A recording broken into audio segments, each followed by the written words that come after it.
Assalamualaikum everyone and welcome to today's SLP video update for Wednesday 17th of August. Now I'm looking at SLP trying to hold this 55 EMA right on the 4-hour time frame. So if I do actually show you the previous history, you can already see that you had a touch down here, you had a touch down there, you had one touch right over here, and then you actually start to push up and you came down, hold the 55, went up, came down, holding the 55 once again. So what I'm going to say is that it looks pretty good to me right now, but what you want to do is you want to put a stop loss down at 501. So if it actually comes down to 501 at the moment, then you're going to have a little bit of a trouble. You could potentially come down to this trend line at the 585 level, but that's unlikely to happen at the moment. Let's see if SLP can actually break this one level that I'm looking forward to.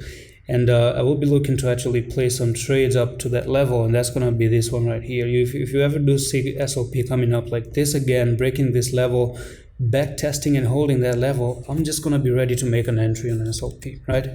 Given that you hold this level. And that's pretty much it for SLP on this update. Quick one. I'm going to see you in the next one. Allah Hafiz.